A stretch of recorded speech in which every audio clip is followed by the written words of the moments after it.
Hello friends, welcome to my channel. எல்லோரும் எப்படி இருக்கிறீங்க? நாங்கள்லாம் நல்லா இருக்கிறோம். நம்ம சேனலில் ஃபுல் டே விலாக் போட்டு ரொம்ப நாள் ஆச்சு. பசங்க ஸ்கூலுக்கு போக ஆரம்பிச்சதுலேருந்து மார்னிங் விலாக் எடுக்க முடியல. ஏன்னா மார்னிங் நம்ம கேமரா ஸ்டாண்டில் செட் பண்ணி விலாக் எடுக்கிறதுக்கு ஒரு சோம்பேறித்தனமாக இருந்தது. இன்றைக்கி கண்டிப்பாக எப்படியாவது விலாக் மார்னிங்கே ஸ்டார்ட் பண்ணணுன்ட்டு மார்னிங் எடுக்க ஆரம்பிச்சிட்டேன்.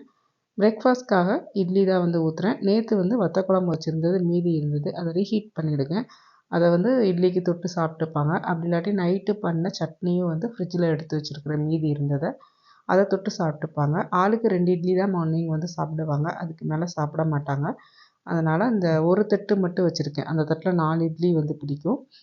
அதனால் அவங்க 2 பேருக்கும் பசங்க 2 பேருக்கும் ஆளுக்கு 2 2 இட்லிங்கிறதுனால 4 இட்லி ஊற்றி வச்சுட்டேன்.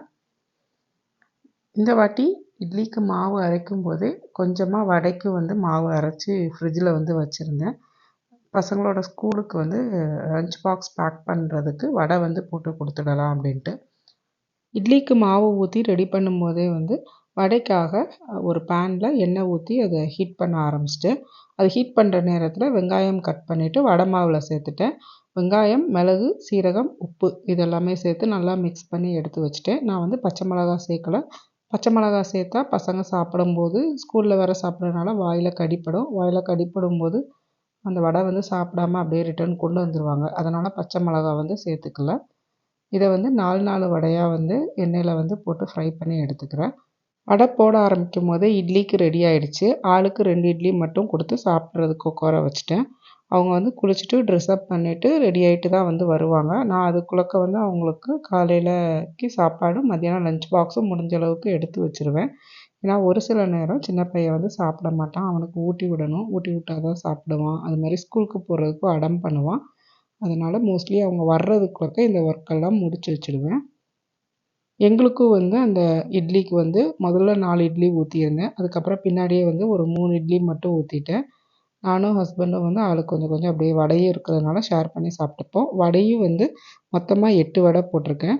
சின்ன பையனுக்கு 2 வடை மட்டும் பேக் பண்ணி எடுத்து வச்சுட்டேன். அவனோட ஸ்நாக்ஸ்க்காக சாக்கோ பை ஒன்று வச்சுருக்கேன். கூடவே பைனாப்பிள் அவன் கட் பண்ண பீசஸாகவே கடையில் வாங்கி வச்சுருந்தேன். ஏன்னா நம்ம வாங்கி கட் பண்ணுறதுக்கு ஒரு சில நேரம் ரொம்ப புளிப்பு அதிகமாக இருக்குது, நாக்கெல்லாம் கொஞ்சம் அறுபடுற மாதிரி இருக்குன்னு ரெடிமேடாக கட் பண்ணது ஒரு தடவை வாங்குவோன்னு சொல்லிட்டு அது வாங்கி வச்சுருந்தேன். அவன் அந்த பைனாப்பிள் சங்க்ஸ் கேட்டிருந்தான். அதை ஒரு பாக்ஸில் பேக் பண்ணியிருக்கேன். வேறு எதுவுமே நான் கொடுத்து விடல. வடை, சாக்கோ பையும் பைனாப்பிளும் தான் கொடுத்து விட்டுருந்தேன். லஞ்ச் பாக்ஸ் பேக் பண்ணும்போதே தண்ணி பசங்களுக்கு பாட்டிலுக்காக சுட வச்சுருவேன். காலையிலையுமே ரொம்ப சில்னஸாக இருக்கிறதுனால ஹாட் வாட்டர் தான் எப்போதுமே காலையில் கொடுப்பேன். ஃபஸ்ட்டு சின்ன பையன் கிளம்பி போயிடுவான். அதுக்கப்புறம் தான் பெரிய பையன் கிளம்புவான். அவனுக்கு கொஞ்சம் பெரிய பையங்கிறனால அவனுக்கு 3 வடை வச்சுருக்கேன். அதே தான் பைனாப்பிள் சங்க்ஸ் வச்சுருக்கேன். அவன் சாக்கோ பை வேண்டான்னு சொல்லிட்டான். அதுக்கு பதிலாக ஒரு 2 சாக்லேட்டு, அந்த ட்ரிக் ஆர் ட்ரீட்டில் உள்ள சாக்லேட்ஸ் வீட்டில் நிறைய இருக்குது. அதில் ஒரு 2 சாக்லேட் மட்டும் போதும் அப்படின்னு சொல்லியிருந்தான். இந்த தடவை தான் இந்த மாதிரி ரெடிமேடாக கட் பண்ண பைனாப்பிள் வாங்கியிருந்தேன். இதுக்கு முன்னாடிலாம் வீட்டில் தான் பைனாப்பிள் ஃபுல்லாக வாங்கி நாங்கள் கட் பண்ணிக்கிட்டு இருப்போம். அதை ஸ்கூலுக்கு கொடுத்து விட்றதா இருந்தால் மொதல் நாளே கட் பண்ணிவிட்டு அதில் கொஞ்சமாக சர்க்கரை இல்லை தேன் போட்டு மிக்ஸ் பண்ணி நான் ஃப்ரிட்ஜில் வச்சுருவேன். மறுநாள் காலைல அதை எடுத்து வச்சு ஸ்கூலுக்கு கொடுத்து விட்றதுக்கு. பட் இது ரெடிமேட் பைனாப்பிள்ங்கிறதுனால நான் எதுவுமே கலக்கலை. அதனால் வீட்டில் மெக்டியில் சிக்கன் ஃப்ரை வாங்கினப்போ ஒரு தேன் கொடுத்துருந்தாங்க டிப் பண்ணி சாப்பிட்றதுக்காக. இந்த தேனை அப்படியே அவனுக்கு வச்சு விட்டுட்டேன். அவன் ஸ்கூலில் டிப் பண்ணி சாப்பிட்டுப்பானு. பசங்களுக்கு காலையில் இட்லி ஊற்றி கொடுத்தும் போதே அடுத்த தட்டில் எங்களுக்கும் சேர்த்து இட்லி ஊற்றிடுவேன். காலையில் எப்போவும் அந்த 8:30 8:45க்குள்ளக்கவே பிரேக்ஃபாஸ்ட் ஒர்க்கை முடிச்சிடுவேன். ஒரு வேளை கொஞ்சம் லேட்டாக சாப்பிட்றோன்னாலும் திரும்ப செய்யாமல் அந்நேரமே ஹாட் பேக்கில் செஞ்சு கையோடு எடுத்து வச்சுருவேன். ஒரு 3 இட்லி ஊற்றி இன்றைக்கி எடுத்து வச்சுருக்கேன். ஏன்னா வடை வேறு ஒரு 3 வடை இருக்குது. இதை 2யும் நாங்கள் 2 பேர் ஷேர் பண்ணி சாப்பிட்டுப்போம். கூடவே நேற்று நைட்டு பண்ண சட்னி மீதி இருந்தது. அதையும் எடுத்து வெளியில் வச்சுட்டேன். பசங்க போனதுக்கப்புறமா கொஞ்சம் நேரம் ரெஸ்ட் எடுத்துகிட்டு இந்தியாவுக்கு கால் பேசினாலே போதும். டைம் ஆகிறதே தெரியாது. அதுவும் அம்மா கிட்டக்க பேசினா 1 ஹவர், சில நேரம் 2 ஹவர்ஸ் கூட எப்படி டைம் போகும்னே தெரியாது. டக்குன்னு போன மாதிரி இருக்கும். அதுக்கப்புறமா திடீர்னு மணியை பார்த்துட்டு அவசர அவசரமாக சமைக்கிறதுக்கு வருவேன். House cleaning work as usual, நம்ம வீடு பெருக்கிறது, பாத்திரம் கழுவுறது, இந்த ஒர்க்கெலாம் இருக்கும். முதல்ல வந்து வீடு பெருக்கிட்டு, அதுக்கப்புறமா வாஷ் பேஷின் வந்து டெய்லியும் கழுவி விட்டுருவேன். குளிக்கிறதுக்கு முன்னாடி நமக்கு வந்து ஒரு 5 மினிட்ஸ் ஒர்க் ஆகும். ஸோ இது கழுவிட்டா வந்து கொஞ்சம் க்ளீனாக இருக்கிற மாரி இருக்கும். அது மட்டும் இல்லாம சின்ன பையன் வந்து மோஸ்ட்லி இந்த கலரிங், க்ளே ஆக்டிவிட்டிலாம் பண்ணிவிட்டு அவன் வாஷ் பேஷினுக்கு டெய்லி யூஸ் பண்ணுவான். அதனால் டெய்லி ஒரு ரொட்டீனாக ஒரு 5 மினிட்ஸ் இதுக்கு ஸ்பெண்ட் பண்ணி க்ளீன் பண்ணி விட்டுருவேன். அப்புறம் வந்து நமக்கு கைட்டு துவைக்கிற துணியெல்லாம் இருக்கும். அதெல்லாம் ஊற வச்சுட்டு குளிக்கிறதுக்கு முன்னாடி அது துவைச்சு போட்டுட்டா அந்த ஒர்க்கும் நமக்கு முடிஞ்சிடும். எல்லா துணியெல்லாம் கையில துவைக்க மாட்டேன். பசங்களோட ட்ரெஸ்ஸு, என்னோட ரெகுலர் யூஸ்க்கு போடுற ட்ரெஸ்ஸு இதெல்லாம் வந்து மிஷினில தான் போடுவோம். பட் ஒரு சில இந்த காட்டன் ட்ரெஸ்ஸு பசங்களோட ஷர்ட்டெல்லாம் காட்டன் ஷர்ட் இருந்தா நான் போட மாட்டேன். என்னோட சுடிதார்ஸ்லாம் வந்து போட மாட்டேன். நம்ம நைட் வேர்ஸ் இதெல்லாம் வந்து மிஷினில போட்டுருவேன். சுடிதாரு காட்டன்ல இருக்கிறதெல்லாம் போட மாட்டேன். ஏன்னா அந்த மாரி ட்ரெஸ்லாம் மிஷினில போடும்போது அது வந்து கலரும் அப்படியே ஃபேட் ஆயிட்டு துணியும் வம்பா போயிடும். அதனால அதெல்லாம் வந்து கைட்டு இந்த மாரி நம்ம குளிக்கிறதுக்கு முன்னாடி டெய்லி ஊற வச்சுட்டோன்னா, அத குளிக்கும்போது துவைச்சுட்டு நம்மளும் ரெஃப்ரெஷ் ஆயிட்டு வர சரியா இருக்கணும். அந்த டைம்ல தான் வந்து துவைப்பேன். குளிச்சுட்டு வந்ததுமே வந்து பாத்திரம் கழுவுனது மீதி இருந்ததெல்லாம் வந்து எடுத்து போட்டுட்டு, கழுவுன பாத்திரத்த எடுத்து வச்சுட்டு, காய்கறிகள் அன்னைக்கு என்னென்ன சமைக்கணுமோ அத ஃப்ரிட்ஜ்ல இருந்து எடுத்து வெளியில வச்சுடுவேன். அதுக்கப்புறம் இருக்கிற பாத்திரம்லாம் க்ளீன் பண்ணிவிட்டு நமக்கு சமைக்கிற ஒர்க்குக்கு சரியா வரும். ஃப்ரிட்ஜ்லேருந்து முதல்லயே எடுத்து வச்சுட்டோன்னா, அந்த சில்னஸ் வந்து கொஞ்சம் கம்மியா இருக்கிற மாரி எனக்கு ஃபீல் ஆகும். அதனால் முடிஞ்ச வரை நான் வந்து அந்த சமைக்கிறதுக்கு முன்னாடி வெளியில வந்து அந்த காய்கறிகள் என்னென்ன தேவையோ அத வந்து முதல்லயே வெளியில எடுத்து வச்சுருவேன். இன்னைக்கு வந்து சாம்பார் சாதம் தான் பண்ண போறேன். மோஸ்ட்லி எப்பயுமே ஒன் பாட் ரைஸாவே சாம்பார் சாதம் பண்ணுவேன். அவசரத்திலேயே வந்து அந்த எல்லாமே ஒண்ணா பண்ற மாரி இருக்கு. இந்த வாட்டி தனித்தனியா வந்து பருப்பும், அரிசியும் ஊற வச்சு அத வந்து குக்கர்ல வச்சுட்டு, அதுக்கப்புறமா காய்கறிகள வேக விட்டுட்டு சாம்பார் சாதம் பண்ணலாம் அப்படின்னு சொல்லிட்டு, அதுதான் வந்து இன்னைக்கு பண்றேன். நான் வந்து சாம்பார் சாதம் பண்றதுக்கு அரிசியும், பருப்பும் 2:1 ரேஷியோல எடுத்திருப்பேன். அரிசி வந்து 2 கப் எடுத்திருக்கேன். பருப்பு வந்து 1 கப் எடுத்திருக்கேன். அது 2யும் நல்லா ஒரு 3 டைம்ஸ் வந்து தண்ணீல கழுவிட்டு, குக்கர்ல வந்து தண்ணி சேர்த்து, தண்ணி கொதிச்சதுக்கு அப்புறமா பருப்ப வந்து அதில சேர்த்துடுறேன். பருப்பும், அரிசியும் நல்லா வந்து ஒரு 4 சவுண்டு வந்ததுக்கப்புறமா அத தனியா எடுத்து வச்சிரணும். அதுக்கப்புறம் சாம்பார் பண்ணுறதுக்கு தனியா புளி வந்து ஒரு நெல்லிக்காய் சைஸ் அளவுக்குள்ள புளி வந்து எடுத்து ஊற வச்சுட்டேன் முதலயேவும். பொரியலுக்கு வந்து இன்னைக்கு வெண்டைக்காய் தான் வந்து வாங்கியிருக்கேன். வெண்டைக்காய் வந்து குழம்பு வைக்கலான்னு சொல்லிட்டு தான் வந்து வாங்கினேன். ஆனா குழம்பு வைக்கிற அமௌண்ட்ட விட அந்த குவான்டிட்டி வந்து அது நெறைய வெண்டைக்காய் இருந்த மாரி இருந்தது. அது வந்து ஃப்ரைக்கும் இல்லாம, குழம்புக்கும் இல்லாம 2க்கும் நடுவுல இருந்த மாரி இருந்தது. குழம்பு பண்ணுறதா இருந்தா, இதில பாதி அளவு உள்ள வெண்டைக்காவே போதும். திரும்பவும் வந்து மீதி பாதிய நம்ம ஃப்ரிட்ஜில தூக்கி வச்சுட்டு, இன்னைக்கு பண்றோம், நாளைக்கு பண்றோம்னு அது வேஸ்ட்டா தான் போகும். அதனால இன்னைக்கு ஃப்ரையே பண்ணிரலான்னு சொல்லிட்டு ஃப்ரைக்கு தான் ரெடி பண்ணேன். இது வந்து கம்மியான அமௌண்ட்டு தான். 4 பேருக்கு இந்த ஃப்ரை வந்து பத்தாது. பட் வந்து வடை மாவு வந்து நமக்கு மீதி இருக்கு. உள்ள ஃப்ரிட்ஜில வந்து மீதி எடுத்து வச்சிருக்கேன். அந்த வடையும், இந்த வெண்டைக்காய் ஃப்ரையும் வைக்கும்போது நமக்கு கரெக்ட்டா இருக்குங்கிறதுக்காக, இன்னைக்கு வெண்டைக்காய் ஃப்ரை தான் பண்றேன். குக்கர்ல வந்து தண்ணி நல்லா கொதிச்சதுக்கப்புறமா, அரிசி பருப்பு வந்து கழுவி வச்சிருக்கோம்ல, அத வந்து அந்த குக்கர்ல சேர்த்துட்டு, தேவையான அளவு உப்பு சேர்த்து, கரண்டி வச்சு லைட்டா ஒரு தடவ கலந்து விட்டுட்டு, குக்கர் வந்து மூடிறணும். மூடிட்டு விசில் போடுறது மட்டும் நல்லா அந்த அந்த விசில் போடுற இடத்துல இருந்து நல்லா ஆவி வந்ததுக்கப்புறமா விசில் போட்டா, நமக்கு வந்து குக்கர் வந்து பொங்காம இருக்கும். அந்த அரிசி பருப்பு சாதம் வந்து வைக்கும்போதே வந்து பொங்கி வரும். இதுனா வந்து பொங்காம இருக்கும். குக்கர் வந்து பேக் சைடு உள்ள அடுப்பில வந்து மாத்திட்டேன். ஃப்ரண்ட்ல வந்து சாம்பாருக்கு வந்து காய்கறிகள் கட் பண்ணி நம்ம சைட் பை சைட் தாளிக்கும்போது, அரிசி பருப்பும் ரெடி ஆயிட்டனா, இதில வந்து கலந்து மிக்ஸ் பண்ணிரலாங்கிறதுக்காக, அந்த பேன் வந்து பிரியாணி போடுற பாத்திரம் கொஞ்சம் கிண்டுறதுக்கு வசதியா இருக்கும்னு ஒரு பெரிய சைஸ் பாத்திரம் தான் வச்சிருக்கிறேன். அதில எண்ணெய் ஊத்திட்டு, வெங்காயம் வந்து பெரிய வெங்காயம் தான். ஒரு 1/2 பெரிய வெங்காயம் அளவுக்கு கட் பண்ணத சேர்த்துட்டேன். கூடவே வந்து தக்காளி ஒரு 2 தக்காளி சேர்த்துருக்கேன். அத நல்லா வந்து வதக்கி விட்டுறணும். தக்காளி கொஞ்சம் குழஞ்சு வர்ற அந்த ஸ்டேஜில வந்து காய்கறிகள் சேர்த்துக்கணும். நான் வந்து இன்னைக்கு கேரட், கத்திரிக்காய், காலிஃப்ளவர் 3 காய் இருந்தது. அது சேர்த்துருக்கேன். நமக்கு என்ன காய் தேவையோ முருங்கைக்காய், பீன்ஸ்ன்னு ஏதாவது விருப்பப்பட்ட காய்கறிகள் சேர்த்துக்கலாம். நான் இந்த 3 காய்கறிகள் தான் சேர்த்தேன். சேர்த்துட்டு ஒரு 2 நிமிஷம் நல்லா வதங்குனதுக்கு அப்புறமா மஞ்சத்தூள், உப்பு, அப்புறம் சாம்பார் பொடி இல்ல வீட்டு குழம்பு மிளகாய் தூள் சேர்த்துட்டு, அது ஒரு 5 மினிட்ஸ் நல்லா அந்த மசாலால வதங்குனதுக்கு அப்புறமா ஒரு 2 கிளாஸ் அளவுக்கு தண்ணி ஊத்திட்டு, அந்த காய்கறிகள் வேகுறதுக்காக ஒரு மூடி போட்டு மூடி வச்சுட்டேன். இத ரெடி பண்ணிக்கிட்டு இருக்கும்போதே வெண்டைக்காய் ஃப்ரைக்கும் சைடு பை சைடு வந்து தாளிச்சு விட்டுட்டேன். ஊர்லலாம் வெண்டைக்காய் வாங்கினதுக்கப்புறம் இந்த மாதிரி கட் பண்ணிவிட்டு ஃப்ரை பண்ணுறதுக்கு முன்னாடி வெயிலில் வந்து ஒரு 15 நிமிஷம் இல்லை ஒரு அரை மணி நேரம் போல் கொஞ்சம் இள வெயிலில் பால்கனிலேயோ இல்லை வெளியில் வெராண்டாலேயோ அம்மா வந்து காய வச்சுட்டு ஃப்ரை பண்ணுவாங்க. அப்படி ஃப்ரை பண்ணும்போது அதில் உள்ள பிசுபிசுப்பு தன்மைலாம் வந்து போயிடும். பட் இங்கே வந்து அதெல்லாம் முடியறதில்ல. நான் வந்து அப்படியே தான் இன்றைக்கி வந்து ஃப்ரை பண்ணுறேன். பச்சை மிளகா வந்து சேர்க்காம நான் மஞ்சள், உப்பு, மிளகாத்தூள் சேர்த்து அப்படியே வந்து சிம்மில் வச்சு ஃப்ரை பண்ணோன்னா அந்த வெண்டைக்காயோட கலர் மாறாமல் அது அப்படியே இருக்கும். சாம்பாருக்கு அந்த காய்கறிகள்லாம் வெந்ததுக்கப்புறமா ஊற வச்சுருந்த புளியை அந்த புளி தண்ணி மட்டும் அதில் வந்து சேர்த்துட்டேன்.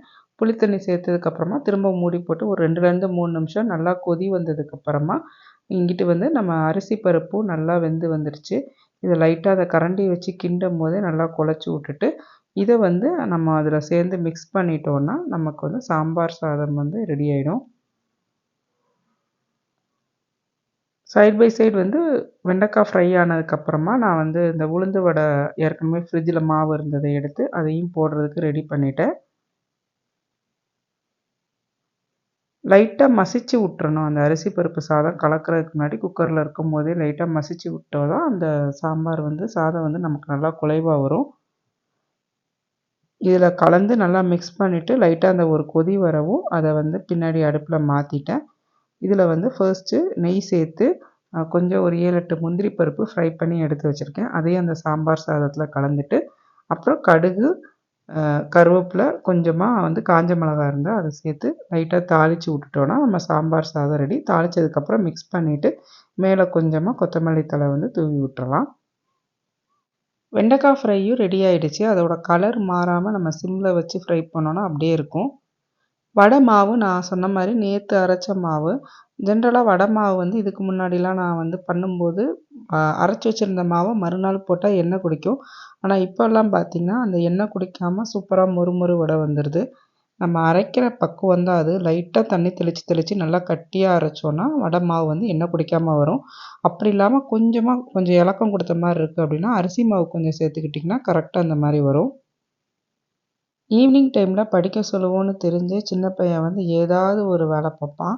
இப்போ கொஞ்ச நாளாக வந்து இந்த பேப்பர் கிராஃப்டில் வந்து உட்காந்துருக்கான். ஏதாவது ஒன்று ஃப்ரிட்ஜு, அடுப்பு, குக்கர் செய்கிறேன்னு சொல்லிட்டு டெய்லி ஏதாவது ஒன்று செய்ய வச்சுக்கிட்டு ஒரு சில நேரம் அவன் செய்வான். அப்படி இல்லாட்டி பெரிய பையனையும் ஹஸ்பண்டையும் செய்ய சொல்லுவான்.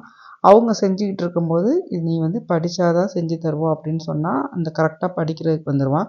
ஒரு 4லேருந்து 5 பேஜு டெய்லி ஏதாவது வந்து எழுத வச்சுட்டு அவன் எழுதுறதுக்குள்ளக்கா அவங்க அந்த ஒர்க்கை வந்து செஞ்சு எடுத்து வச்சுருவாங்க. இன்றைக்கி வந்து பாத் டப் செஞ்சு தர சொல்லியிருந்தான். அதை வந்து அவங்க அப்பா வந்து செஞ்சு கொடுத்துருந்தாங்க அவனுக்காக. அவனை கொஞ்சம் நேரம் படிக்க வச்சதுக்கப்புறமா தீபாவளிக்கு வந்து ஸ்வீட் ஏதாவது பண்ணலாம். மொத்தமாக எல்லாமே ஒரே டைமில் பண்ணுறதுக்கு பதிலாக அப்பப்போ வந்து டெய்லி ஒரு ஸ்வீட் பண்ணலாம் அப்படின்னு சொல்லிட்டு தீபாவளிக்கு வந்து ஸ்வீட் தான் ரெடி பண்ணேன். நெய் மைசூர் பாக் தான் பண்ணேன். நெய் மைசூர் பாக் பண்ணுறதுக்கு 1 கப் அளவுக்கு கடலை மாவு எடுத்திருக்கேன். கடலை மாவை ஒரு நான்ஸ்டிக் பேனில் சேர்த்துட்டு கையெடுக்காமல் இந்த மாதிரி மிக்ஸ் பண்ணி கலந்து விட்டுக்கிட்டே இருக்கணும். கையெடுத்துட்டோன்னா கடலை மாவு கரிஞ்ச மாதிரி ஆயிரும். அந்த நெய் மைசூர் பாக்கோட டேஸ்ட்டு வந்து கரிஞ்சு போன ஸ்மெல் வர ஆரம்பிச்சிடும். அதனால் கையெடுக்காமல் இந்த மாதிரி கலந்து விட்டுக்கிட்டே இருக்கணும். 1 கப் கடலை மாவுக்கு 1 கப் சர்க்கரை, 1 கப் நெய் தேவை இருக்கும். அப்புறம் வறுத்த கடலை மாவை நம்ம வந்து நெய்யில் தான் கரைக்கணும். கரைக்கிறதுக்கு 1/2 கப் நெய் தேவை இருக்கும். டோட்டலாக 1/2 கப் நெய் தேவை இருக்கும். கடலை மாவு ஒரு 5 நிமிஷம் அந்த சூடு ஏறுற வரைக்கும் அதை லைட்டாக ஒரு ஸ்மெல் மாதிரி வரும். கடலை மாவு வறுக்கிற ஸ்மெல் அது வந்ததுக்கப்புறமா அதை வந்து ஒரு பாத்திரத்தில் சேர்த்து நெய் வந்து லைட்டாக மெல்ட் பண்ணி வச்சுருக்கணும். அந்த மெல்ட் பண்ணி வச்சுருந்த நெய்யை வந்து கடலை மாவில் சேர்த்து கொஞ்சம் கொஞ்சமாக சேர்த்து இந்த மாதிரி நல்லா கரைச்சி எடுத்து வச்சுக்கணும். இன்னொரு சைடு வந்து 1 கப்பு சர்க்கரை அதே கடலை மாவு வறுத்த அதே பேனில் 1 கப்பு சர்க்கரையும் 1/4 கப் அளவுக்கு தண்ணி சேர்த்து அந்த சர்க்கரையை நல்லா அந்த தண்ணியில் கரைச்சி விட்டுட்டு ஒரு கம்பி பதம் வர்ற வரைக்கும் நம்ம எடுத்து வச்சிடணும். கம்பி பதம் வந்ததுக்கப்புறமா நம்ம ஏற்கனவே நெய்யில் கரைச்சி வச்சுருந்த கடலை மாவை கொஞ்சம் கொஞ்சமாக அதில் சேர்த்து இந்த மாதிரி மிக்ஸ் பண்ணிக்கிட்டே இருக்கணும். ஒரு 2 நிமிஷம் கழித்து நம்ம வந்து இன்னொரு ஒரு கப் நெய்யை வந்து மெல்ட் பண்ணி வச்சுட்டு அந்த நெய்யையும் அதில் கொஞ்சம் கொஞ்சமாக கலந்து விட்டுக்கிட்டே நம்ம மிக்ஸ் பண்ணிக்கிட்டே இருக்கணும். இந்த மிக்ஸ் பண்ணுற ஒர்க்கெல்லாம் சின்ன பையனுக்கு ரொம்பவே பிடிக்கும். அதனால் அவன் வந்து நான் வந்து மிக்ஸ் பண்ணுறேன்னு சொல்லி அடுப்பில் இருக்கும்போதே மீடியம் ஃப்ளேமில் இருக்கிறதுனால ஒன்றும் பயம் கிடையாது. அவன் வந்து கலந்து விட்டுக்கிட்டே இருந்தான். சின்ன பையன் கொஞ்சம் ஹெல்ப் பண்ணி அதை கலந்து விட்டுக்கிட்டே இருந்த நேரத்தில் நான் வந்து சப்பாத்தி மாவும் பிணைஞ்சி வச்சுட்டு இந்த மைசூர் பாக்கை வந்து நம்ம ஒரு மோல்ட்டில் வந்து ஊற்றணும். அதை வந்து அந்த பாத்திரத்துலேயும் நெய் தடவி எடுத்து வச்சுட்டேன். பதம் வந்து இந்த மாதிரி ரிப்பன் கன்சிஸ்டன்சி மாதிரி வரணும். அப்படியே பார்த்திங்கன்னா ஊற்றும் போதே பார்த்திங்கன்னா அந்த ரிப்பன் கீழே விழுந்தால் எப்படி விழுமோ அந்த மாதிரி இருக்கும். பாத்திரத்தில் வந்து நெய் தடவி வச்சுட்டு அதில் அப்படியே வந்து இந்த மாதிரி ஊற்றிட்டு மேலே ஒரு ஸ்பூனால் லைட்டாக வந்து இந்த மாதிரி அழுத்த தேவையில்லை, லைட்டாக இந்த மாதிரி ஒரு போல் இருக்கிறதுக்கு தடவி விட்டாலே ரெடி ஆகிடும். ஃபர்ஸ்ட்டு வந்து வேறு ஒரு கண்ணாடி பவுல் வந்து ரெடி பண்ணியிருந்தேன். அது வந்து பவுல் வந்து சின்ன சைஸாக இருந்ததுனால பத்தாதுங்கிறதுக்காக நான் 2வது பவுலை வந்து மாற்றிட்டேன். டின்னருக்கு சப்பாத்தி வித் பன்னீர் கேப்சிகம் கறி தான் ரெடி பண்ணேன். அதுக்கு வந்து வெங்காயம் தக்காளி நல்லா வதங்கினதுக்கப்புறமா குடைமிளகாய் ஒரு அரை குடைமிளகாயை வந்து குட்டி குட்டியாக நறுக்கி சேர்த்துருக்கேன். இது எல்லாமே ஒரு 80% வந்து வெந்ததுக்கப்புறமா உப்பு, மஞ்சத்தூள், ஒரு அரை ஸ்பூன் கரம் மிளகாய்த்தூள், ஒரு 3/4 ஸ்பூன் அளவுக்கு குழம்பு மிளகாய்த்தூள் சேர்த்து அந்த மசாலாலாம் ஒரு 2 நிமிஷம் எண்ணெயில் வதங்கிடணும். வதங்கினதுக்கப்புறமா ஒரு அரை டம்ளர் தண்ணி ஊற்றிட்டு அது நல்லா வற்றி வந்த ஸ்டேஜில் நம்ம பன்னீரை வந்து குட்டி குட்டியாக கட் பண்ணி வச்சுருந்த பன்னீரை அதில் சேர்த்துட்டா நம்ம சிம்பிளான பன்னீர் கேப்சிகம் கறி வந்து ரெடி ஆகிடும். இது சப்பாத்தியில் வச்சு சாப்பிட்றதுக்கு சூப்பராக இருக்கும். நல்லா கட்டியாக இருக்கும், கிரேவி கன்சிஸ்டன்சி இல்லாமல் நல்லா திக்காக இருக்கனால நல்லாயிருக்கும். சின்ன பையனுக்கு மட்டும் தோசை ஊற்றிட்டேன். அவனுக்கு வந்து சப்பாத்தி பிடிக்காது அப்படிங்கிறனால அவனுக்கு மட்டும் தோசை ஊற்றிட்டேன். மீதி இருந்த சப்பாத்தி மாவை ஒரு பவுலில் வந்து ஒரு ஸ்பூன் போல் எண்ணெய் சேர்த்து அது ட்ரை ஆகாமல் இருந்து கலரும் மாறாமல் இருக்கும் அந்த மாதிரி எண்ணெய் சேர்த்து வச்சா. அதனால் ஒரு ஸ்பூன் எண்ணெய் வந்து அது மேலே அப்ளை பண்ணிவிட்டு அதை வந்து ஃப்ரிட்ஜில் எடுத்து வச்சுட்டேன். மீதி இருக்கிறத நாளைக்கு போட்டுக்கலாம் அப்படின்னு சொல்லிட்டு. குட்டியாக க்யூட்டான ஒரு செஃப் அண்ட் ஸ்னோமேனும் நம்ம கவுண்டர் டாப்பில் வைக்கலாங்கிறதுக்காக இந்த வாரம் வாங்கியிருந்தேன். அதுதான் வந்து அந்த சைடில் வந்து வச்சுருக்கேன்.